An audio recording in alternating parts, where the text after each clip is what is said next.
Gold trusted gold buyers. మీరు తాకట్టు పెట్టిన బంగారాన్ని విడిపించి ఈ రోజు ఉన్న మార్కెట్ ధరకు కొనబడును.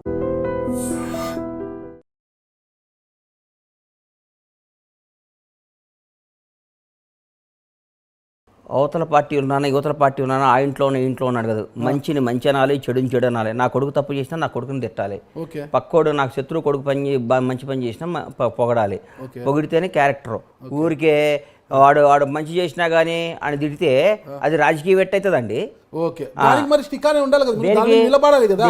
కేసీఆర్ గారిని టైగర్ అన్నప్పుడు నిలబడాలి కదా. అంటే జూనియర్ ఎన్టీఆర్ ఫ్యాన్స్ నుంచి వ్యతిరేకత రావడం, జూనియర్ ఎన్టీఆర్ గారు మళ్ళీ ట్వీట్ చేశారండి. జూనియర్ ఎన్టీఆర్ టైగర్ అంటూ మళ్ళీ ట్వీట్ చేశారు కదా. గుర్తుపెట్టుకో అన్న, ఒకటి నువ్వు గుర్తుపెట్టుకో. నా ఎన్టీఆర్ గారి ట్వీట్కి, కేసీఆర్ గారి ట్వీట్కి, విజయసాయి రెడ్డి గారి ట్వీట్కి నువ్వు ఇట్టిట్ అనేదానికి దేనికి ఏ విధంగా సంబంధం లేదు. నంబర్ 1, కేసీఆర్ గారు నేను ఆ రోజు ఎందుకు చేశానంటే, నేను ఆ రోజు నారాయణపేట ఏదో పని నుండి వెళ్తే నారాయణపేట పక్కన మా పొలం ఏదో రిజిస్ట్రేషన్ ఉంటే పోయి చేస్తుంటే అక్కడ రైతులతో మాట్లాడితే వాళ్ళ ఆనందం, ఆ సస్యశ్యామలో, ఆ వాటరు ఏందా, నీళ్ళ పంచాయతీ ఏంది, నీళ్ళు ఎట్లున్నాడు, మనకి బేఫికర్ సార్, 2-3 ఏళ్ళు వర్షాలు లేకున్నా ఏం కాదు సార్ అని మాట్లాడుతుంటే, ఈ కేసీఆర్ గారు వచ్చిన తర్వాత ఆ డెవలప్మెంట్ చూసి బై గాడ్ ఇంకో ఇంటెన్షన్ కూడా లేదు నాకు. కేసీఆర్ గారు మీరు టైగర్, ఎందుకంటే అట్టడుగుపోయిన తెలంగాణ, కష్టాల్లో ఉన్న తెలంగాణ, బీటులు బారిన తెలంగాణ, దాహత కోసం ఎదురు చూస్తున్న తెలంగాణ, ఫ్లోరైడ్ బాధితుల తెలంగాణ, ఇన్ని తెలంగాణను మంచో చెడో విడిపోయినాక ప్రతి ఒక్కళ్ళు సస్యశ్యామలం తెలంగాణ. సస్యశ్యామలం. నేను only I'm talking about lands, agriculture, water. అంతేగాని మీరు కేసీఆర్ నచ్చాడా, అవినీతి లేదా, ఇవన్నీ నువ్వు 100 క్వశ్చన్లు వేసి తిరకాసి పెట్టి శకుని క్యారెక్టర్ నా ముందు చేయకు. శకుని లాగా చేయకన్నా నేను వాస్తవంగా చెప్తున్నా.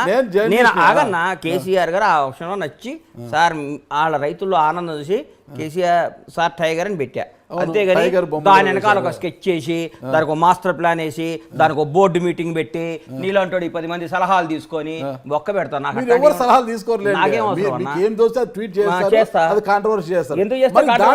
జూనియర్ ఎన్టీఆర్ గారికి అంటే పాపం వాళ్ళ ఫ్యాన్స్ హీరో గారు అన్నారని ఫీల్ అయ్యారు. ఎన్టీఆర్ అనేవాడు నా హీరో, నాకు ఎప్పటికీ నాకు ఆ రెస్పెక్ట్, ఆ గౌరవం ఉంటుంది. నా ప్రాణం పైన నేను ఎన్టీఆర్ గారిని కామెంట్ చేయటం అట్లా చేయను. నాకేం అవసరం అండి. మెగా ఫ్యామిలీకి మీరు చాలా దగ్గర ఉంటారు కాబట్టి, కేసీఆర్ గారు మెగా ఫ్యామిలీని చాలా గౌరవిస్తుంటారు కాబట్టి అందులో పొద్దున్నే తీసుకొచ్చి మెగా ఫ్యామిలీ దగ్గర కాబట్టి ఎన్టీఆర్ దూరమా అంటే ఒకటి దగ్గర ఉంటే ఒకటి దూరం ఉండాలనా? అదే కదా జరుగుతుంది. ఎవడండి చెప్పింది మీకు? అదే కదా జరుగుతుంది. అరిగిపోయిన గ్రామ్ ఫోన్ రికార్డు లాగా నేను ఎప్పుడు ఫ్రెష్ గానే ఫ్యామిలీకి దగ్గర ఈ ఫ్యామిలీ దూరం డిసైడ్ చేయడానికి నేను ఎవరు కాదు, నేను ఒక జర్నలిస్ట్ గా ఎక్కడుతాను.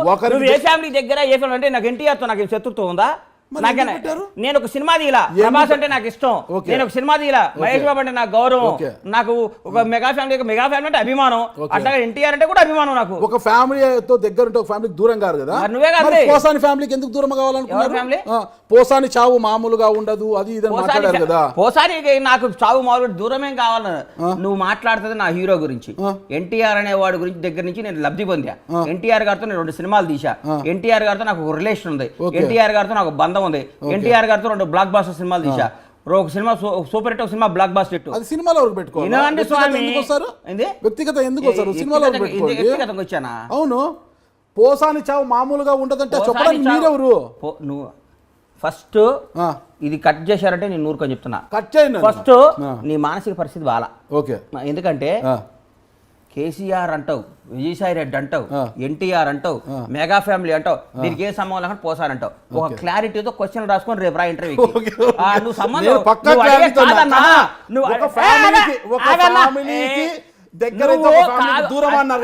దానికి వివరాలు చెప్తున్నా నేను. నువ్వు వేరే వాళ్ళు ఇరికించుకో, నీ వల్ల నువ్వు పెట్టే బోన్లో ఎలికలు చాలా ఉంటాయి, పడేయి. బండ్లా గణేష్ పడ్డావు. నువ్వు 1 by 1 క్వశ్చన్ కరెక్ట్ గా అడుగు. నువ్వు 1,00,000 క్వశ్చన్లు అడుగు, నేను 1,00,000 సమాధానం ఇస్తా. సంబంధం లేని మాటలు మాట్లాడుకో. నువ్వు ఎత్తుకునేదే తప్పు. ఆంధ్ర అన్నావు, విజయసాయి రెడ్డి గారు అన్నావు, ఆన్సర్ ఇచ్చా. కేసీఆర్ గారు అన్నావు, ఆన్సర్ ఇచ్చా. ఎన్టీఆర్ గారు అన్నావు, ఆన్సర్ ఇచ్చా. చిరంజీవి గారు అన్నా మెగా ఫ్యామిలీ అంటే ఆన్సర్ ఇస్తా, మళ్ళీ ఇంకో పోసాని అడుగు ఆన్సర్ ఇస్తా, అంతేగాని దాన్ని దీన్ని కింద పైన పెట్టి నన్ను ఇబ్బంది పెట్టాలి. లింకులు పెట్టడం నువ్వు ముందు నిద్రపోకుండా రాసుకొని వస్తావు, నెట్ట లింక్ పెట్టాలని. నేను లింకు కానీ గింకు కానీ పెట్టను. నువ్వు 9 దాకా నీ ప్రోగ్రామ్ ఎట్టకు కొట్టాలని చూసా, మళ్ళీ నన్ను తిడతావు, నన్ను మనకున్న రిలేషన్ తో మళ్ళీ నేను వచ్చి నేను ఒప్పుకున్నా. నేను ఎందుకు అన్నానంటే ఒక ఫ్యామిలీకి దగ్గరంటే ఒక ఫ్యామిలీకి దూరం అయినట్టు అన్నారు కదా, దానికి సీక్వెన్స్ ఇది అన్నాను.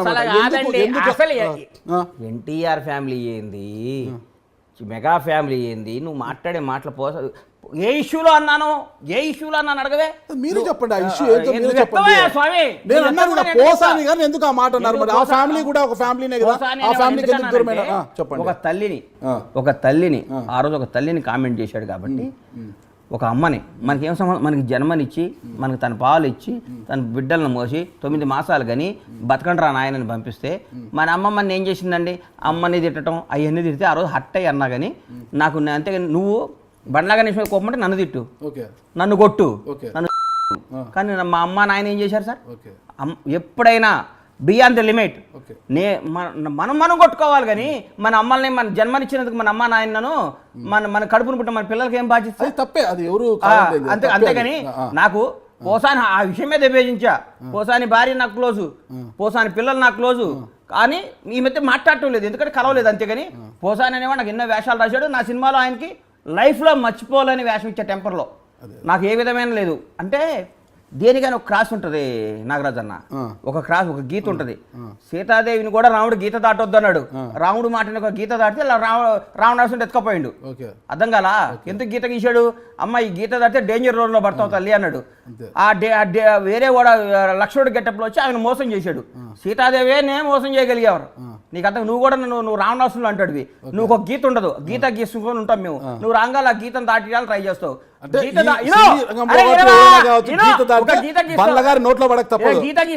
గీత గీసి ఎట్లా కొట్లా మమ్మల్ని నాన్న సంకల్ నాకు గీత దాటిస్తావు. ఆ దాటినాక నువ్వు మమ్మల్ని ఫుట్బాల్ ఆడుకొని మీములు గీములు చేసి రాజశేఖర రెడ్డి గారు ఓడిపోయారా అంటావు. ఏదో ఒక తప్పు గవక్కర్ అంటావు. దాన్ని 100 ఏళ్ళు ఇవన్నీ కాదయ్యా నువ్వు. అందుకనే గీత దేనికైనా ఒక గీత ఉంటుంది. ఈ గీత యువతలో నన్ను 100 క్వశ్చన్లు అడుగు. నన్ను కనిపిజి చేసి గజిబిజి చేసి తప్పు చేసి రాంగ్ చేసి నువ్వు నన్ను గీత దాటియకు. దాటిస్తే గజిబిజి చేసినా ఎవరు గజిబిజి చేసినా మీరు గజిబిజి అవుతారా? అమ్మోని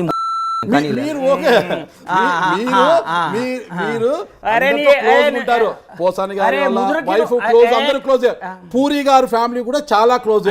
అంటే క్లోజ్ ఉంది కాబట్టి కొద్దిగా ఇలా అంటుంది, కొద్దిగా లూజ్ టాక్ కూడా చేస్తుంటారు అప్పుడు క్లోజ్ కాబట్టి. ఇప్పుడు పూరి అవునండి, పూరి జగన్నాథ్ పూరి ఆకాశ్ అవునా? పూరి గారు ఎందుకు స్పందించారు?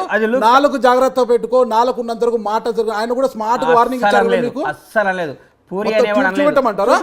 అసలు తీసుకోండి బాబు, అసలు తీసుకోండి, అసలు తీసుకోమంటారు. పూరి నిన్న కూడా పూరి ఏం మాట్లాడుతావు? 4 జాగ్రత్తగా పెట్టుకో. అరే నీకు ఇచ్చిండేమో పెట్టు, లేకపోతే ఆ ఇంటర్వ్యూ బందేగా. పూరి అనే బండ్లాగా నీకు వార్నింగ్ ఇవ్వకపోయిందంటే నీకు బందేగా నేను చెప్తున్నా. మీ పేరు ఎత్తకుండానే వార్నింగ్ ఇచ్చా. మీ పేరు ఎత్తుకుంటే స్మూత్ గా వార్నింగ్ ఇచ్చాడు. నువ్వు కుక్స్ స్మూత్ గా వార్నింగ్ ఇచ్చాడు. నా ఫ్రెండ్ ఎంతో మంది ఎంత ఫ్రెండ్ అయితే అలా మాట్లాడతారు. ఎంతో మంది హీరోలు అని చేసి దానికి లేకుండా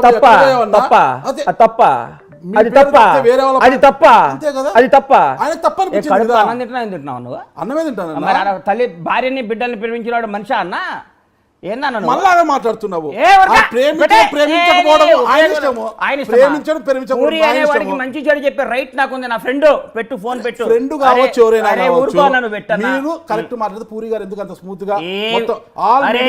పూరి జగన్నాథ్ అనే వాడికి నన్ను కొట్టే అధికారం కూడా ఉంది. ఎందుకంటే మాకు 30 ఏళ్ల బంధం. హైదరాబాద్ వచ్చారు, నేను అన్నా నువ్వు ఇటు తప్పు చేస్తున్నా చెప్పే రైట్ నాకుంది. నన్ను తిట్టే రైట్ పూరి గారు స్వీకరించాలి కదా. ఏది నీకు చెప్పిండ నేను స్వీకరించలేదని? నువ్వు అనంతపూర్లో ఉంటే చెప్పిండ వచ్చి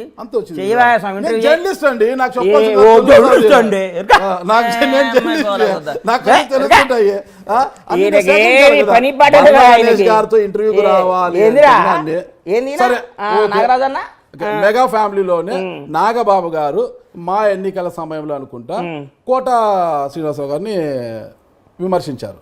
ఓకే, కోట గారిని తిట్టారు, కొంత విమర్శించి మాట్లాడారు. దాన్ని మీరు సమర్థిస్తారా వ్యతిరేకిస్తారా? అన్న నువ్వు ఇరికియాలని చెప్పకన్నా. ఇరికిచ్చేది కాదన్నా, నేను అడుగుతున్నా. నువ్వు ఒక ఫ్యామిలీకి దగ్గర అయితే ఒక ఫ్యామిలీకి దూరంగా ఉండవు, అన్ని ఫ్యామిలీలు నీవే. నాగబాబు అన్న ఆ రోజు నా కోటబాబు అట్లా అనుకుంటూ ఉంటే బాగుంటుంది అని ఫీల్ అయ్యా.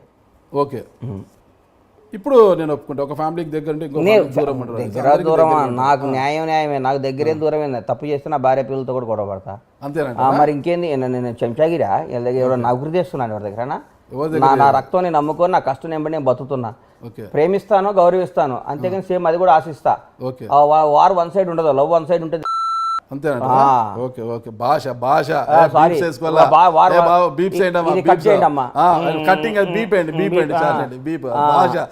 కాస్త ఓకే. కాకపోతే బండ్ల గణేష్ గారికి పాపము రాజకీయాలు వచ్చి వచ్చినట్టు లేవు కదా. ఎవడండి చెప్పింది రాజకీయాలు వచ్చి వచ్చినట్టు లేదండి అని? మీరు ఇంతన్నాడు అనేది ఒక సాంగ్ ఉంది కదా ఒకటి. కాదన్న, రాజకీయాలు వచ్చి లేదనే మాట నువ్వు ఎట్లా మాట్లాడు? అవును, కాంగ్రెస్ పార్టీలో గత 2018 వరకు పోటీ చేయలేదు.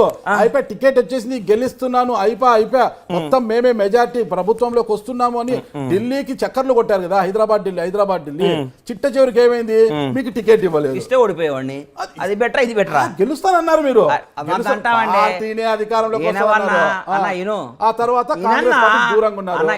దూరంగా లేదు, దూరంగా అంటే ఇప్పుడు ప్రశ్న ఏమి లేదు కదా. దూరం ఫస్ట్ నువ్వు అభిమానం వేరు, రాజకీయాలు వేరు. నువ్వు నంబర్ 1. నంబర్ 2 నువ్వు అన్న ఫోన్ వచ్చింది మర్చిపోయాను, కాంగ్రెస్ అది రాజకీయాల్లో కలిసి రావట్లేదు అన్నావు, అది తప్పు. సోదరు రోజా 2 సార్లు ఓడిపోయింది పోటీ చేసి ఎమ్మెల్యేగా, ఇప్పుడు మంత్రి అయ్యింది. ఓడిపోయినంత మాత్రం రాజకీయాల్లో దెబ్బతిన్నట్టు అట్లా ఏమనుకో. ప్రతి ఒక్కడికి ఓడిపోవటాలు గెలుపులు సహజం. ఎవరో కొందరు అతీతులు ఉంటారు ఎప్పుడు గెలిచేవాళ్ళు, వాళ్ళ గురించి నేను మాట్లాడను. కానీ ఇందిరాగాంధీ గారు లాంటి వాళ్ళు పెద్ద ఎవడిపోయినంత మాత్రం రాజకీయ దరిద్రం కాదు. రాజకీయం ఒక పోరాటం, ఒక ప్రయత్నం, ఒక కమిట్మెంట్, ఒక నమ్మకం. ఎవడిష్టం వాడదండి. కొందరికి రాజకీయాలు ఇష్టం ఉంటుంది, కొందరికి వ్యాపారాలు ఉంటుంది, కొందరు నీలాంటి జర్నలిజం ఇష్టం ఉంటుంది. ఎవడిష్టం వాడిది దానికి. నేను ఏ ఎన్నికల్లో పడి ఒక పార్టీ, నేను కాంగ్రెస్ పార్టీలో ఉండగా 10 ఏళ్ళు అధికారంలో ఉన్నాం. 10 ఏళ్ళు అధికారంలో ఉన్నాం. రాజశేఖర్ 2004 నుంచి 2014 మేము అధికారంలో ఉన్నాం. మళ్ళా ఇదే మాట్లాడతారండి. రాజశేఖర్ గారు 2014 వరకు లేరండి. 2004 నుంచి 2009 వరకు. 2009 సీఎం అయినాక రాజశేఖర రెడ్డి గారు వచ్చినాక కాంగ్రెస్ పార్టీ 10 ఏళ్ళు అధికారంలో ఉన్నారు. లేరండి, అవన్నీ మాకు తెలుసండి. నువ్వు పుల్లలు పెట్టకండి, నువ్వు ఏదో ఇరికియాలని నా ట్రోలింగ్ కోసం చేయకండి. కాంగ్రెస్ పార్టీ రాజశేఖర రెడ్డి గారి దయ వల్ల 2014లో కానీ రెండోసారి కానీ ఆయన దయ వల్ల, ఆయన పోరాట పత్యం వల్ల అధికారంలోకి వచ్చింది. 2014లో టీడీపీ అధికారంలోకి వచ్చింది, విభజిత ఆంధ్రప్రదేశ్. అదే 2014లో ఇక్కడ తెలంగాణలో 2014 వరకు అంటున్నా నాగరాజు. 2014 అన్నారు మీరు, వరకు అనలేదు. కొద్దిగా మీరు యాస ప్రాస బాగుంటది కానీ వరకు అనలేదు. చిన్న చిన్న మిస్టేక్స్ జరుగుతున్నాయి. నువ్వు చిన్నపిల్లాడి శాస్త్రాలు మానేసి సిన్సియర్ గా మాట్లాడన్నా. 2014 ఇక్కడ పులిస్ స్టాప్ పెట్టారు, ఇది కరెక్ట్ కాదు. నువ్వు చిన్నపిల్లాడి వ్యవహారాలు చేయమాక. ఇంటర్వ్యూ చేస్తే సింహంలా గడుగు, నేను సింహంలా చెప్తా. అక్కడ పులిస్ స్టాప్ పెట్టలేదు, ఇక్కడ 2014 వరకు అన్నా. ఇప్పుడు ఇంతకుముందు నేరం చేశానా? ఇంతకుముందు మర్డర్ చేశానా? మరేంది వరకు ఏందన్నా? రాజశేఖర రెడ్డి గారు రెండోసారి అధికారం తీసుకొచ్చిన సంగతి మాకు తెలియదా? మరి ఏందండి నువ్వు మాట్లాడే మాటలు? మాట్లాడు, అడుగు. నేను చక్కగానే అడుగుతున్నాను. ఓకేనా, సరే. కాంగ్రెస్ పార్టీ టికెట్ ఇవ్వకపోతే మళ్ళా తర్వాత నేను ఇంటర్వ్యూ చేసినప్పుడు అతను ఈ రాజకీయాలకు నేను దూరము, రాజకీయాలకు సంబంధం లేదు నా ఇంటర్వ్యూలోనే అన్నారు. ఈరోజు నేను కాంగ్రెస్ పార్టీకి దూరం ఎక్కడైనాను, నేను రాజకీయాల్లో ఉన్నానని ఈరోజు అంటున్నారు కదా. మీరు ఇంతకు రాజకీయాల్లో ఉన్నారా లేదా? ఉన్నారా? ఒక క్రియాశీలకంగా లేదు, ఒక అభిమాని, ఒక పార్టీ అభిమానిగా ఉన్నా. కాంగ్రెస్ పార్టీ అభిమానంగా ఉన్నారు. టైగర్లు ఏమో టీఆర్ఎస్ లో ఉన్నారు. అప్పుడు ఇక్కడేమో సింహం ఉంది. ఇక్కడ సింహాలు ఇక్కడ ఉన్నాయి. అక్కడ టైగర్ ఉంటే ఇక్కడ సింహం ఉంది. రేవంత్ రెడ్డి ఉన్నాడు ఇక్కడ. ఓకే అయితే ఇక్కడ సింహము, అక్కడ అడవిలో ఒక టైగర్ ఒక్కటే ఉంటదన్న, సింహం కూడా ఉంటదన్న. ఓకే, మరి బలవంతుడు ఎవరు ఇక్కడ? ఏ రోజు ఏమవుతుందో ఎవరికి తెలియదు. అదే రాజకీయం. ఇక్కడ టైగర్ లైన్ అసలు ఏది? అరే అన్ని బలం, ఏ పరిస్థితికి ఆ పరిస్థితి బలమేనన్నా. ఓకే, ఒక రోజు ఒకటే బలం, ఒక రోజు ఇండియా గెలుస్తుంది, ఒక రోజు పాకిస్తాన్ గెలుస్తుంది. ఇదే కదా నాలుకకు నరం లేకుండా మాట్లాడే భాష. ధైర్యంగా చెప్పండి. ఏమి తెలంగాణలో ఎవరు బలవంతుడు? ధైర్యంగా చెప్పండి. ఈ రోజు ప్రస్తుతానికి టీఆర్ఎస్ బలంగా ఉంది, రాబోయే రోజుల్లో కాంగ్రెస్ బలం అవుద్ది. రాసుకో. అంతేనా స్వామి? మరి ఈ రోజు బలంగా ఉన్నది భవిష్యత్తులో ఎందుకు ఉండదు? ఇయన్న అటు ఇటు గారి మాటలు మాట్లాడకన్నా. ఈ రోజు బలం ఉంది, రేపు ఎందుకు ఉండదు అంటే కారణాలు చెప్పండి. ఎందుకు వీక్ అవుతుంది? భారతదేశానికి స్వాతంత్రం తీసుకొచ్చిన కాంగ్రెస్ పార్టీయే 10 ఏళ్ల నుంచి అధికారం కోసం దాహదాలాడుతూ గోల్డ్ స్పూన్ లో పుట్టిన రాహుల్ గాంధీ, మోతీలాల్ నెహ్రూ ముదిమనోడు, జవహర్లాల్ నెహ్రూ ముదిమనోడు, ఇందిరాగాంధీ మనోడు, రాజీవ్ గాంధీ కొడుకు, వాళ్ళ వంశం అంతా ప్రధాన వంశం రోడ్డు మీద తిరుగుతున్నాడు ఇవాళ పాపం. నువ్వు అంటకై మన చేతుల్లో ఏది ఉండదు. పాదయాత్ర చేస్తున్నాడు, చెప్తున్నా పాదయాత్ర జోడా వేరే విధంగా తిరగడం లేదు ఆయన పాపం. అరే చెప్తున్నా అయ్యే చెప్తున్నా ఆస్తులు పోగొట్టుకొని తిరుగుతాడు. ఇయే రోడ్డు మీద జనంలో తన వంశం గురించి చెప్పుకోవడం, తన పార్టీ గురించి చెప్పుకోవడానికి, తన దేశం గురించి చెప్పుకోవడానికి, తన కష్టం చెప్పుకోవడానికి. అంతకని ఎవడేదు నెక్స్ట్ ఏం వస్తుంది, రేపు నువ్వు బయటికి పోతే కారే గుద్ది రావచ్చు. మరి ఇప్పుడు మీరే అన్నారు కదా కాంగ్రెస్ బాగుంటది అంటున్నారు కదా. ఆశ, ఆలోచన, మనం ప్లాన్ వేస్తాం, భగవంతుడు మాస్టర్ ప్లాన్ వేస్తాడు. మన ఆలోచన ఇది. నెక్స్ట్ కాంగ్రెస్ అధికారంలో రావాలని నాకు ఉంది. వస్తుందో రాదో జనం నిర్ణయిస్తారు అంతే. దానికి ఏదో పెద్ద రాకెట్ అన్నావింది, ఇట్టన్నావింది, దీనికన్నావింది అంటావిందన్న. సార్ కాంగ్రెస్ పార్టీ మీద అంత అభిమానం కదా, మరి రాహుల్ గాంధీతో వెళ్ళి పాదయాత్ర చేయకూడదు? ఎందుకు చేస్తా? ఇక్కడ తెలంగాణలోకి వచ్చినప్పుడు వెళ్తా కదా. ఖచ్చితంగా వెళ్తారా? తెలంగాణ అంతా పర్యటిస్తారు మీరు? తెలంగాణ మా షాద్నగర్ నియోజకవర్గం అంతా ఎంత ఖచ్చితంగా నాకు వీలైన రోజులు పర్యటిస్తా. రాజకీయాలు అంటే వద్దండి, ఎన్నికలంటే బండ్ల గణేష్ గారికి అచ్చు రాలేదేమో కదా. ఎవడు చెప్పి ఎలక్షన్లు, ఒక ఎలక్షన్ లో ఓడిపోతే ఏ ఎలక్షన్ ఓడిపోయిన మన ఎలక్షన్ లో ఓడిపోలేదు, టికెట్ రాలేదు కాంగ్రెస్ లో. ఎలక్షన్స్ లో కూడా వచ్చి ఆహా ఓహో అంటూ బీరాలు పలికారు. కోకాపేటలో డబుల్ బెడ్రూమ్ ఇల్లు కట్టిస్తా, మాకు సొంత భవనం నిర్మిస్తా, అది ఇది ఆహా ఓహో అంటారు. తీరా చూస్తే ఏమి లికా 10 పేజీ కోకాపేటలో ఏమన్నాను, డబుల్ బెడ్రూమ్ ఇల్లు కట్టిస్తా అది ఇది అని అన్నారు. దేనికి ఏమైతే అన్నాను? సినీ ఆర్టిస్టులకు దేనికైతే అన్నాను? మా జనరల్ సెక్రటరీ అయితే నేను పోటీ చేశానా? అదే ఎందుకు తప్పుకున్నారు? ఎందుకు తప్పుకున్నా అంటే ఆ రోజు పరిస్థితుల్లో ఓడించి తీరుతాను, అది ఓడిపోయిందిగా. ఓడించారా ఓడిపోయారు? ఎవరు రాజకీయం అంటే ఏం చేస్తారు? ఓడించారా ఓడిపోయారు? అరే అన్న నువ్వు అట్లా ఊపకుండా అరవకుండా మాట్లాడన్నా. నువ్వు అరుస్తున్నావు అన్న. నువ్వు అరవటం కాదు, ఓడించారా ఓడిపోయారు ఏందండి? జీవితం ఓడిపోలేదా? ఓడిపోయారా మీరు ఓడించారా? నేను ఓడించాం. అందరం మా ప్రయత్నం ఓడియాలనుకున్నా ఓడించాం. ఓడించామని అనుకుంటారు అంతే. ఎందుకు జీవితగారంటే అంత కసి? ఎందుకు ఉండదు? ఎవడిష్టం వాడిది, ఎవడిష్టం వాడిది. అందరినీ ప్రేమించాను. నేనేమన్నా యేసుప్రభునా, అల్లానా, పరమేశ్వరునా? నాకు శత్రువులు ఉంటారు, నాకు మిత్రులు ఉంటారు. అందరి దేవుళ్ళని అన్ని మతాల్ని గౌరవిస్తారు కదా. 100% గౌరవిస్తానండి. నేను మనిషిని, నాకు శత్రువులు ఉంటారు, నాకు మిత్రులు ఉంటారు. నాకు మంచి ఉంటుంది, నాకు చెడు ఉంటుంది. నాకు ప్రేమ ఉంటుంది, నాకు ఆశయం ఉంటుంది. నాలో కూడా శివుని రక్తం భవిస్తుంది. నేను అన్ని కట్టుకొని మడి కట్టుకొని యోగి వేమన్లాగా చెట్టు కింద బట్టలు పెట్టి నేనేం పూజ చేయట్లా. గుర్తుపెట్టుకో. మీరు తప్పుకో. నాకెందుకో నచ్చలేదు. అవతల రఘుబాబు నచ్చాడు. రఘుబాబు నేను మాట్లాడుకున్నాం, వద్దనుకున్నాం. ముందు నుంచి జీవితాన్ని మాట్లాడుకున్నారు అన్నా. నేను ఇద్దరులో ఒకటి ఉందాం అనుకున్నావు, నేను ఉంటాను, నువ్వు ఉండరా అన్నాను. ఓకే అంతేనా? అలాంటప్పుడు ఎందుకు ఇవన్నీ చెప్పారు? అవి చేస్తా ఇవి చేస్తా. ఆహా ఆ రోజుకి అది కాలేదండి. ఆ రోజుకి అది కాలా. గంటకి టైంకి నిమిషానికి రాజకీయ చతురత, రాజకీయ పరిజ్ఞానం ఉన్నాడు ఎవడైనా వ్యూహాలు మార్చుకుంటూ ముందుకు పోవాలి. ఆ రోజు నేను పోటీ చేయకపోవడం కరెక్ట్. వ్యూహంతో పోటీ చేయకూడదు అనుకున్నారు? ఏ పోటీ నేను ఉంటే ముగ్గురు మధ్యన పోటీ అయితే ఇబ్బంది అవుతుంది, జీవితం ఓడిపోతేమో, మా ఇద్దరి మధ్య జీవితం గెలుచుని డౌట్ వచ్చి నేను విత్డ్రా చేసుకున్నాను. నాకు ఓడిపోవటం, నేను గెలవటం కంటే నాకు జీవితం ఓడిపోవటం కావాలి. మళ్ళీ ఆ రోజు ఏదన్నారు? నా దైవ సమానులు, నా శ్రేయోభిలాషులు వారి నిర్ణయం మేరకు నేను రాజీనామా చేస్తున్నాను చెప్పారు అన్నాను. అవన్నీ నీకు చెప్పాలి. ఇప్పుడు ఎవరు చెప్పారు, ఎప్పుడు ఫోన్ చేశారు, ఎవరు కరెక్ట్గా ఉండాలి. ఇప్పుడు ఏమన్నారు? ముగ్గురులో ఒక మాట చెప్పారు. కరెక్ట్ గా లేని మాట నీది. కరెక్ట్ వంకర మాటలు మాట్లాడేది నువ్వు. వంకర క్వశ్చన్ వేసేది నువ్వు. వీక్షకులు చూస్తారు. వంకర క్వశ్చన్ చూస్తారు. నువ్వు. ఈ వంకర క్వశ్చన్ తప్పు చూస్తారు. 100 క్వశ్చన్లు వేసుకునేది, డైరీ తెచ్చుకొని రాసుకునేది ఈయన, మాట్లాడేది ఆయన. నేను కరెక్ట్ గా మాట్లాడతా, నేను మాట్లాడిందే మాట్లాడతా. నా మైండ్కి ఏం చెప్తే మాట్లాడతా, నా మనసుకి ఏదో చేస్తా. కానీ ఈయనలాగా అట్టుకొన్నారు ఏందండి ఈయన వంకరే అవ్వాలి. ఇప్పుడు మీరు తెలంగాణలో ఉన్నారు, తెలంగాణ రాజకీయాలు ఏదో సినిమాలు చేసుకుంటారు. ఇప్పుడు ప్రస్తుతం మాజీ మంత్రి అనిల్ యాదవ్ జోలికి ఎందుకు వెళ్ళారు? ఏం పోయినా అనిల్ యాదవ్ కూడా పవన్ కళ్యాణ్ పవన్ కళ్యాణ్ తిట్టడం వల్ల ఆయనకు మంత్రి పదవి వచ్చింది, అది అని తిట్టారు. ఆయన మీకు ఫోన్ చేసి వార్నింగ్ ఇవ్వలేదా? నాకా వార్నింగ్? ఏం మాట్లాడుతున్నావు అన్న? ఉన్నది మాట్లాడుతున్నా. అనిల్ యాదవ్ నాకు తెలుసు అంటున్నా.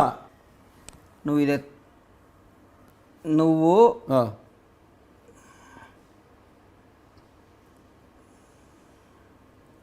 నాకు వార్నింగ్ ఇచ్చాడు.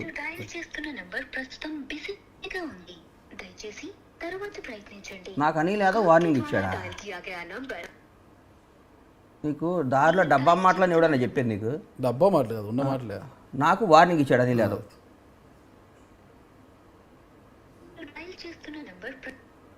వార్నింగ్ ఇయటమే బండ్ల గణేష్. మీరేమంతా దావుద్ ఇబ్రహీం అంటే ఇస్తారన్నా, ఏం తప్పు చేసామని ఇస్తారన్నా? మరి ఆయన ఎందుకు గెలుపుతున్నారు మీరు? అనిల్ అన్న, బండ్ల గణేష్ అన్న. అన్న ఏం లేదన్నా, ఒక ఇంటర్వ్యూలో నాగరాజు వచ్చి మీరు నాకు వార్నింగ్ ఇచ్చారని అడిగాడు. అనిల్ అన్న నాకు వార్నింగ్ ఇవ్వటం ఏందని అన్న. థ్యాంక్స్ అన్న, ఐ లవ్ యూ అన్న, bye. Bandla Ganesh. Okay okay, ఇక్కడ బండ్ల గణేష్తో మాట్లాడుతున్నావు. ఓకే ఓకే బాబు, కట్ చేద్దామా? ఇది ప్లే చేయండి, ఇది ప్లే చేయండి. ఓకేనా?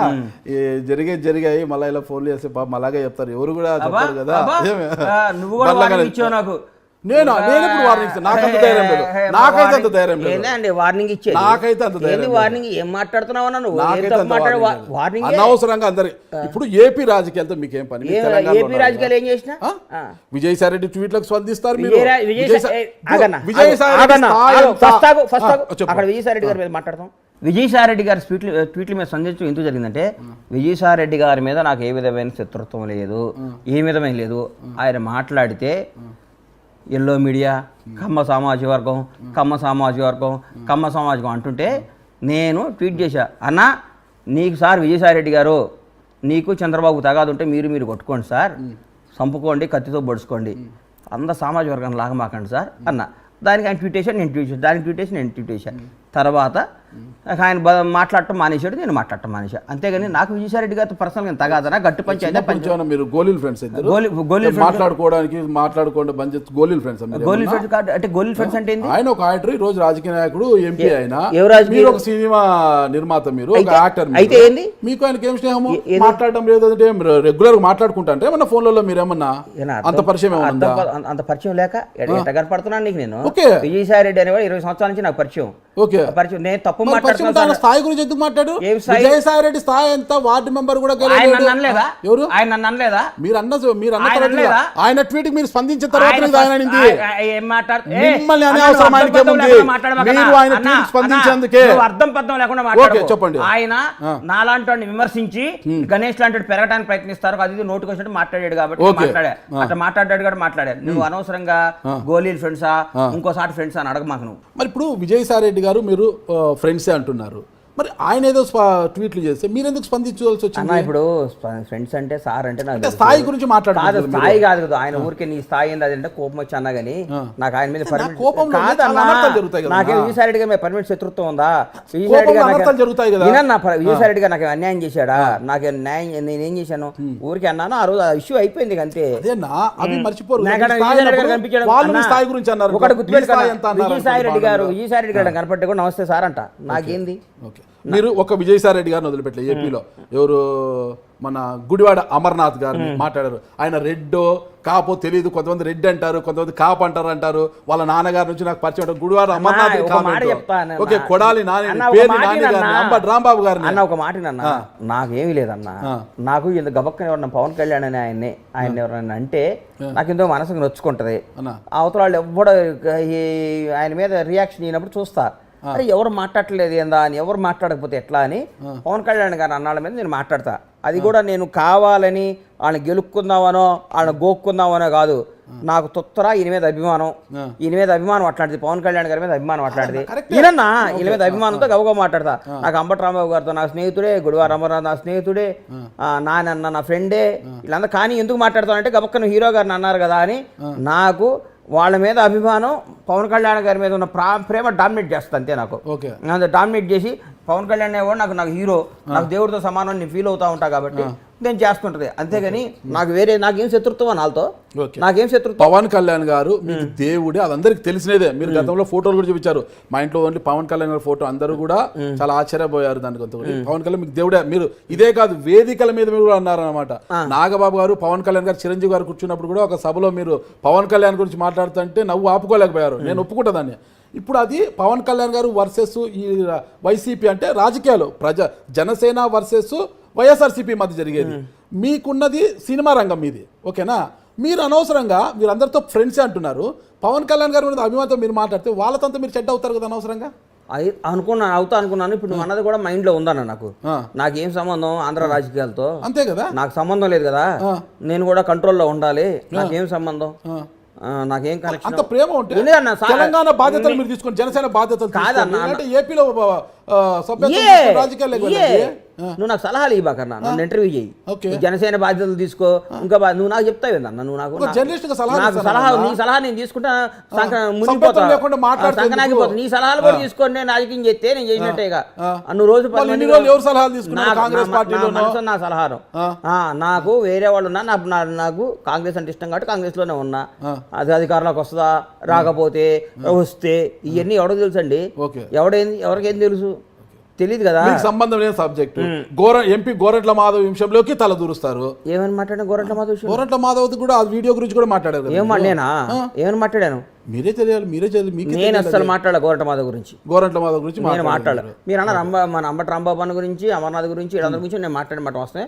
మాధవ్ గారి గురించి నేను మాట్లాడను. అంటే ఇప్పుడు ఏపీ రాజకీయాల్లోకి ఏమైనా మీరు అడుగు పెట్టాలి? అసలు నాకు సంబంధమే లేదు సార్.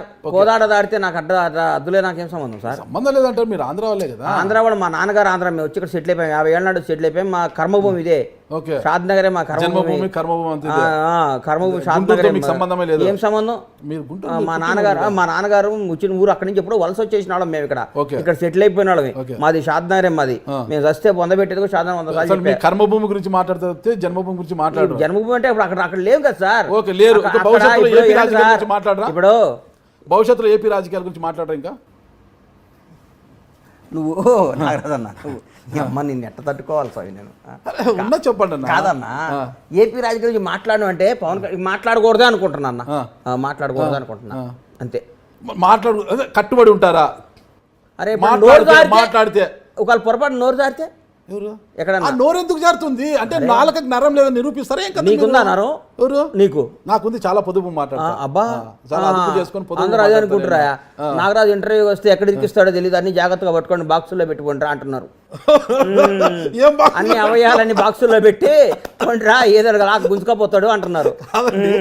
తెలంగాణ కదా, నా కర్మభూమి ఇదే అని అంటున్నారు కదా. అలాంటప్పుడు పొరుగు రాష్ట్రం గురించి భవిష్యత్తులో రాజకీయాల గురించి మాట్లాడరా? ఇటుక ఏమన్నా లైన్ గీసుకొని ఉంటారో చెప్పండి. అంటే మీరు అన్నారు కదా రాముడు గీసిన లైన్ అని, అట్లా మాట్లాడను. ఎందుకంటే అక్కడ పవన్ కళ్యాణ్ గారిని ఊరికే అది ఇది అంటుంటే నాకు కడుపు మండిపోతుంటది. మరి ఆయనతో అది జరుగుతూనే ఉంటుంది. అంటే అది పవన్ కళ్యాణ్ గారు రాజకీయాల్లో ఉన్నంత వరకు అది జరుగుతూనే ఉంటుంది. పవన్ కళ్యాణ్ గారిని పేర్ని నాని గారు, కొడాలి నాని గారు అందరూ కూడా అంటూనే ఉంటారు. ప్రతి ఒక్క నాయకుడు అంటారు. గుడివాడ అమర్నాథ్ గారు, అంబటి గారు అందరూ అంటూనే ఉంటారు. అంటూనే ఉన్నప్పుడు మీకు ఎక్కడో ఒకసారి అది అనిపిస్తుంది కడుపు. మరి అది అప్పుడు మళ్ళీ మాట్లాడాల్సి వస్తుంది. అందరితో స్నేహమే, మరి అందరితో శత్రుత్వం కూడా అవుతుంది కదా. అది అవసరమా? మన శత్రుత్వం ఎందుకు అయిద్దండి? విమర్శించే శత్రుత్వం విమర్శించే శత్రుత్వం కదా. ఏ సంబంధం లేని బండ్ల గణేష్ గారు మమ్మల్ని ఎందుకు విమర్శిస్తున్నారు? ఎందుకంటే మరి పవన్ కళ్యాణ్ గారు ఏం సంబంధం ఉందని వాళ్ళు పవన్ కళ్యాణ్ రాజకీయ సంబంధాలు, ఏం రాజకీయ సంబంధాలు? నాకు గురువు, నా అభిమాన హీరో, నా దేవుడితో సంబంధం. అభిమానం ఉండవచ్చును కాక, అభిమానం ఉండి నేను కాదండి, నేను అభిమానం ఉండి దేవుడిలో పూజించే పవన్ కళ్యాణ్ గారు అంటేనేమో సంబంధం లేదా? వాళ్ళు ఊరికే ఇప్పుడు వాళ్ళు ఎట్ట పడితే అట్లా మాట్లాడితే సంబంధం. పొలిటికల్ వారండి, పొలిటికల్ వారికి సినిమా సంబంధం ఏం సంబంధం? సినిమా ఏందండి? పవన్ కళ్యాణ్ గారితో సినిమా తీసి ఎన్ని రోజులైంది? తీసినా తీయకపోయినా తప్ప అన్న. పవన్ కళ్యాణ్ గారు మీకు లైఫ్ ఇచ్చారు, గొప్ప ప్రొడ్యూసర్. నేను తప్పనడం లేదు, సినిమా గురించి కాదు. పొలిటికల్ వార్లకు మీరెందుకు దూరుతున్నారు? అరే పొలిటికల్ గా నేను చూడండి, పర్సనల్ గా చూస్తా. అరే మళ్ళీ పొలిటికల్ వార్ లోనే మాట్లాడేది పర్సనల్ గా. జగన్మోహన్ రెడ్డి గారిని కూడా పర్సనల్ గా అంటారు. జగన్మోహన్ రెడ్డి గారు పర్సనల్ గా అంటారు. మరి ఎప్పుడు మీరు స్పందించలేదే? ఎవరిని? జగన్మోహన్ రెడ్డి గారిని అన్నప్పుడు నేను ఎప్పుడు స్పందించలేదే? నిన్న టీడీపీ వారు భారతమ్మ గురించి ఒక సోషల్ మీడియాలో చేశారు, మరి స్పందించలేదే? ఒక ట్వీట్ చేయలేదే? కాదన్నా, మరి మనం చంద్రబాబు గారు మెసేజ్ బోనమ్మ గారి గురించి, భువనేశ్వరి గారు వాళ్ళందరి గురించి మాట్లాడితే తప్పలేదా అండి? మరి ట్వీట్ ఎందుకు చేయలేదు? ఇప్పుడు చేశాక ఇప్పుడు మళ్ళీ ఎందుకు చేయలేదు? భారతమ్మ గారు ఎందుకు తప్పన్నగా ఇప్పుడు అంటున్నారు. ఎప్పుడు ఎవరో ఇంట్లో వాళ్ళని అనిల్ గారు గురించి ఫోన్ చేశారే భారతమ్మ గారు గురించి మాట్లాడే స్థాయి నాది కాదన్న. ఏనండి, భారతమ్మ గారిని కానీ, విజయమ్మ గారిని కానీ భువనేశ్వర్ గారిని కానీ ఎవరైనా ఇంట్లో వాళ్ళని రాజకీయాలు తీసుకురావటం అనేది తప్పే. ఇంట్లో వాళ్ళని విమర్శించడం తప్పే. యుద్ధంలోకి నువ్వు దిగావు, నువ్వు నేను చూసుకోవాలి. నా భార్య, నా కూతురు, మా అమ్మ ఏం చేసింది? కరెక్ట్. అట్లాగే మీరు మీ ఇంట్లో వాళ్ళని ఏం చేశారు? ఊరికే ఒకళ్ళని ఇరిటేట్ చేయడానికి ఆడు ఈడని మాట్లాడటం. మా ఆంధ్ర రాజకీయాలు అంతా గలీజ్ రాజకీయాలు అండి. ఆడంటాం వీడంటాం. తెలంగాణ రాజకీయాలు అంత సత్యంగా ఉన్నాయా? 100%. ఇండియాలో ఏమని మాట్లాడాడు? తెలుసు కదా అంటే ఏమని మాట్లాడాడు? భాష ఏం మాట్లాడాడు సార్? మీరే చెప్పాలి మాట్లాడు సార్. ఏపీలో ఏం మాట్లాడారు మీరు చెప్తున్నారు. సార్ ఒకటి మాత్రం గుర్తుపెట్టుకోండి సార్, ఒకటి గుర్తుపెట్టుకోండి అన్న. ఏపీ రాజకీయాలంత ఘోరమైన రాజకీయాలు తెలంగాణలో రావు, చెయ్యరు. ఏదైనా మాట్లాడతారేమో కానీ ఫ్యామిలీ జోలికి వెళ్ళటం. రేవంత్ రెడ్డి అనేవాడు ఇలా చెప్తున్నా, నువ్వు పోయి మీ అమ్మని అడుగు, అమ్మని అడుగు, నేను ఏందో చెప్తున్నా. అంతేగాని పర్సనల్గా పోయి ఎప్పుడు ఎవరు మాట్లాడరు సార్ ఇక్కడ. మరీ అంత అడ్డగోలుగా వైసీపీ వాళ్ళు టీడీపీ వాళ్ళు లేడీస్ని మాట్లాడడం తప్పే, టీడీపీ వాళ్ళు వైసీపీ భారతమ్మని మాట్లాడడం తప్పున్నారు. చాలా తప్పు. అంటే ప్రస్తుతం ఏపీలో సోషల్ మీడియా వార్ జరుగుతుంది. దాని గురించి మీ కామెంట్ ఏంటి? సోషల్ మీడియా వార్ జరుగుతుంది. శోభమ్మ గారిని వెళ్ళి శోభమ్మ గారిని అడుగు, శోభమ్మ గారిని అడుగు, నేనేందో చెప్తున్నాను. ఆవిడ మహాతల్లి, ఆవిడ గురించి అద్భుతంగా విన్నా. ఇంటికి ఎవరు వచ్చిన శత్రువు వచ్చినా భోజనం పెట్టి పంపిస్తుంది. ఆవిడ చేసే పూజలు వాళ్ళు అని నేను ఆవిడ గురించి అద్భుతంగా విన్నా. మా కొడుకులు వాళ్ళ ఇంటికి పోయినప్పుడు కూడా దగ్గరుండే అన్నందినంటారా బాబు, అన్నందినంటారా బాబుని పెట్టి పంపిస్తుంది.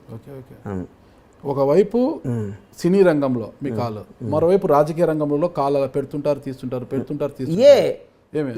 సినిమా రంగంలో కాలు పెట్టి ఆడలేదు. సినిమా రంగంలో మీ కాలు పర్మనెంట్ ఉంది. ఏందన్నా రాజకీయ రంగంలో కాలు అలా పెడుతుంటారు. మూడవ రంగం మీడియా రంగాన్ని ఎంచుకుంటున్నారంట. TV channel పెట్టాలనుకుంటున్నారు. మీరే ఎవరు చెప్పారు నీకు? తెలుసన్నా సమాచారము. ఏం మాట్లాడినా నువ్వు మాట్లాడి ఎందుకన్నా నువ్వు ఇరికీయటానికి ఎందుకు మాట్లాడతావు అన్నా? అన్న లాభం ఏదుంటే ఆ వ్యాపారం చేయాలన్నా. లాభం వస్తుందని తెలిసి ఆలోచిస్తాం. అంటే మీడియా రంగం లాభంగా మీరు అందరూ అడుక్కు తింటున్నారా? మరి మీడియా రంగం మీరు అందరూ అడుక్కు తింటున్నారా? పర్వాలేదండి, పాలే ఉన్నాము. మరి మీరు అడుక్కు తింటలేదు కదా, అది లాభం ఉంటేనే చేసేది. లాభం లేకుండా ఎవడేం చేయలేదు. మీడియా ఛానల్ లాభంలోనే ఉన్నాయా? అరే నేను పెడితే నంబర్ 1 అవుతాను కదన్నా. మరి ఎప్పుడు పెడుతున్నారు?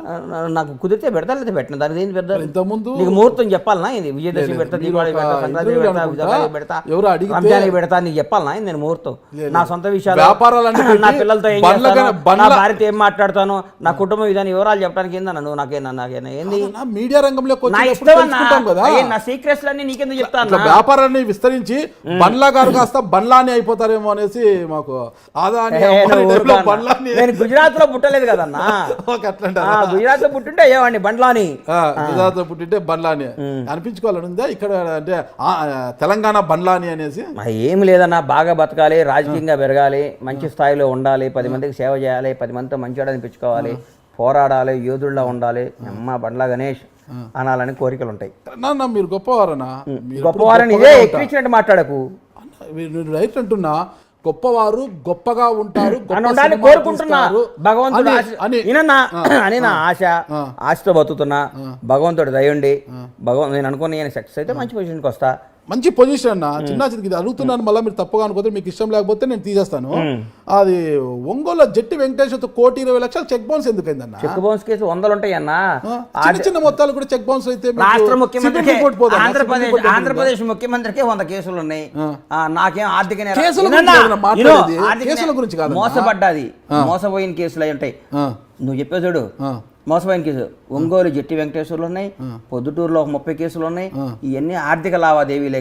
బండ్లా గణేష్ మర్డర్ చేశాడు, బండ్లా ట్రెస్పాస్ చేశాడు, బండ్లా గణేష్ మోసం చేశాడు, బండ్లా గణేష్ కొడుకు గుంజుకున్నాడు, బండ్లా గణేష్ ఒక అమ్మాయి నేను చేశాడు. ఉండవు కేసులు. ఆర్థిక లావాదేవీలు, వ్యాపార తగాదాల్లో కేసులు ఉంటాయి. నిజంగా అన్నప్పుడు పోరాడి న్యాయస్థానం, పోలీస్ వ్యవస్థ ఏం చెప్తే దానికి కట్టుబడి మనం ఉండాలి. భారతదేశంలో అన్నిటికంటే అత్యంత పవర్ఫుల్ అయింది న్యాయ వ్యవస్థ, పోలీస్ వ్యవస్థ. వాళ్ళకి మనం ఎవడైనా లొంగి ఉండాలి. రాజ్యాంగమే, రాజ్యాంగం తర్వాత అన్న ఈడేం తప్పు మాట్లాడతాం, ఇలా కూర్చొని ఇట్టి ఒప్పాక రాజ్యాంగం మాకు తెలియదు. ఆ రాజ్యాంగం అని పోలీస్ వ్యవస్థని, న్యాయ వ్యవస్థని గౌరవించాలన్నా వాళ్ళ పరిధిలోనే వాళ్ళు తీర్పు చెప్తారు. నేను మిమ్మల్ని తప్పుగా నువ్వు తప్పే అంటావు. ఇలాంటి చిన్న చిన్న దానిలో కూడా చెక్ బౌన్స్ వస్తే అన్నకు ఆర్థిక అంటే సిబిల్ రిపోర్ట్ దెబ్బతినడము ఆర్థికంగా అన్నకు చెడ్డ పేరు కదా. అరే బండ్ల గణేష్ గారు ఏంటి 1,20,00,000 చెక్ బౌన్స్ అని ఒక చర్చ అనేది వస్తుంది కదా. 1,20,00,000 ఆర్థిక సిబిల్ రేట్ దెబ్బతింటారని ఈయనోడు కూడా చెక్ చేసి కేసేస్తే దాన్ని పోయి కట్టమంటావా? అది క్లారిటీ నేను వింటాను కట్టమంటావా అంటున్నా. జరిగింది అనేది క్లారిటీ ఇస్తే బాగుంటుంది. క్లారిటీ కదమ్మా, మనం ఏదో వ్యాపారంలో చెక్లు ఇస్తాం, వాడు ఎక్కడో తీసుకుపోయి దూరం అయితే ఒంగోలు అయితే బాగుంటుందో ఇంకోటి పొద్దుట అయితే బాగుంటుందని వేస్తారు. దానికి మనం పోయి న్యాయం కోసం ఫైట్ చేయాలన్నా. వాడు ఒకడికి భయపడి ఎందుకు 1,20,00,000 ఎందుకు బౌన్స్ అయింది? మీరు ఏదో ల్యాండ్ విషయంలో చెక్కులు ఇచ్చుకున్నాం, బౌన్స్ కాదు, ఎంటీ చెక్ ఉంటే రాసుకొని వేసారు. ₹1,20,000, 1,20,000 పెంచకు, ₹1,20,000 20,00,000 నీకు ఇస్తా అన్నాడు. ఇందడున్నా నాకేం లేదు. మరి 1,20,000 అంటే నీకు తెలిసినట్టు మాట్లాడతావేం? నాకు 20,00,000 ఇచ్చేవాళ్ళు బండ్లన్నా ఇంతవరకు లక్షీలో బండ్లన్న నాకు నీకు బండ్లన్నీ ఎందుకు ఇస్తాడా? వాసుదేవరెడ్డి ఇస్తాడు, సంబంధం. బండ్లన్న లక్షన్న ఇచ్చి 20 ఇస్తాడు. ఇస్తా లక్ష ఇంటర్వ్యూ నీ కోర్టులో అంతేనా? మరి కాదా? కాదన్నా, ఇటీవల నాకు అర్థం కాలేదు. భీమ్లా నాకు సినిమా అప్పుడు అదేది ఆడియో లీక్ అయింది, నిజంగా అది మీ ఆడియోనేనా? అది నాదే. త్రివిక్రమ్ ప్లాన్ చేసి మీదేనా? ఎందుకు అలా చేశారు అసలుకి? ఏదో కోపం వచ్చింది అన్నాను. తర్వాత ఓకే మళ్ళీ అరసండి అందరూ ఆడే ఉంటానేనని పిలవని పేరంటానికి వెళ్ళి అక్కడ నక్కి ఉండడం ఎందుకు? పిలవని పేరంటానికి అన్నా నన్ను మిమ్మల్ని పిలవలేంటే నన్ను పిలవలేదు, నాకు ఇన్ఫర్మేషన్ లేదు. ఏమి మీరందరూ కూడా వేదిక నుంచి బండ్లన్నా అది కాదు నాది, అది నాది కాదు. త్రివిక్రమ్ గారిని త్రివిక్రమ్ అన్నా కదా, అది నాదే. అది డైరెక్ట్ గారు చెప్పా, సారీ చెప్పా. ఆ తర్వాత కొనసాగింపు ఏ కొనసాగింపు? నా బండ్లన్నా అడగమని నేనేమనలేదే.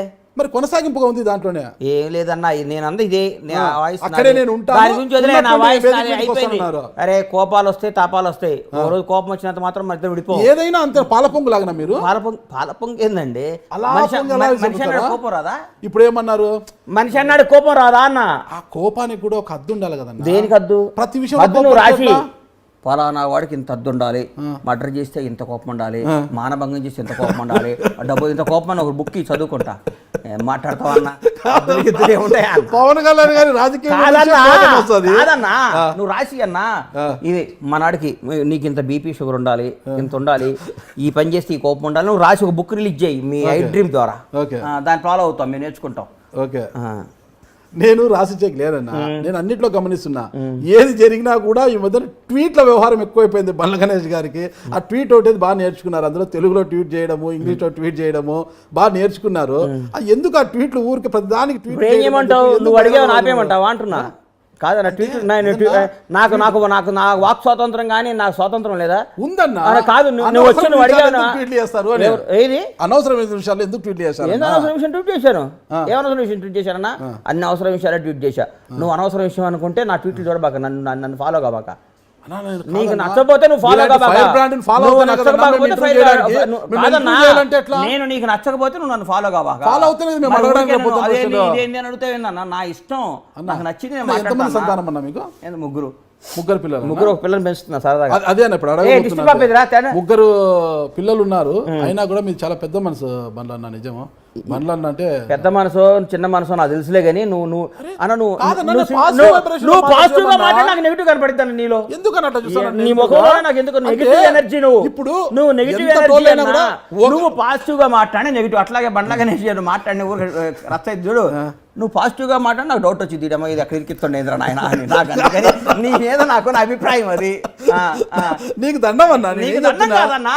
ఎంత తోడైనా ఒకరిని పెంచడమే అభిప్రాయం. అది కూడా అబద్ధాన్ని కాదన్నా. నాగరాజన్ అంటే చాలా ఇష్టం, చాలా ప్రేమ నేను చెప్పమంటావా? నీ దగ్గర కూడా అబద్ధం అడి ఏందన్నా? నేను నా మనసులో మాట్లాడతాను. ఎంత టోళ్ళకైనా ఒకరిని పెంచడం కష్టం. అంటే మీకు ముగ్గురు పిల్లలు ఉన్నాయి, ఇంకొకరిని మీరు దత్త తీసుకున్నారు అంటే ఎంత గొప్ప మనసు మీది. పిల్ల ఎక్కడో నేపాల్లో పుట్టి ఇక్కడికి వచ్చింది. అదే 2 నెలల పిల్ల ఊరికే ఉంటుంది. ఇప్పుడు నా ఎలా వచ్చింది ఇక్కడికి?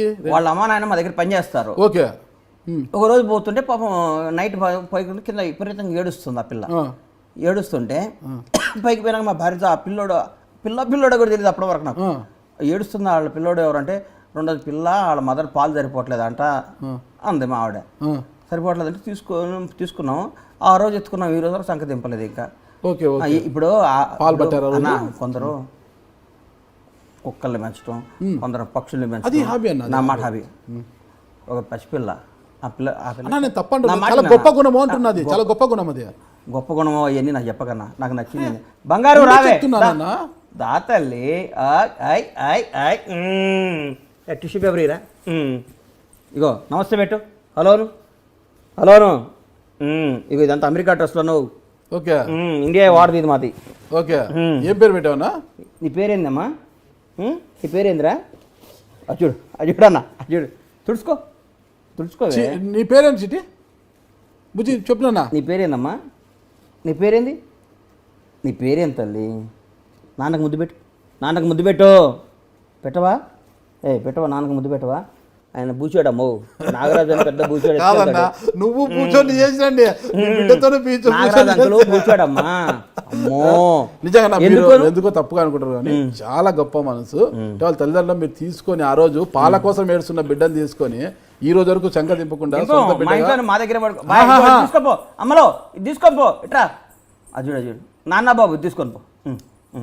ఓకే అది చూడు.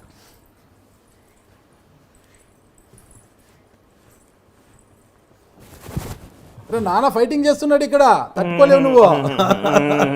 నాన్న ఫైటింగ్ చేస్తున్నాడు, తట్టుకోలేవు నువ్వు. ఏం పేరన్నా? దృష్టి. వాళ్ళ అమ్మ నాన్న పెట్టుకున్న పేరే దృష్టి. దృష్టి. ఓకే, చాలా బాగుందన్నా.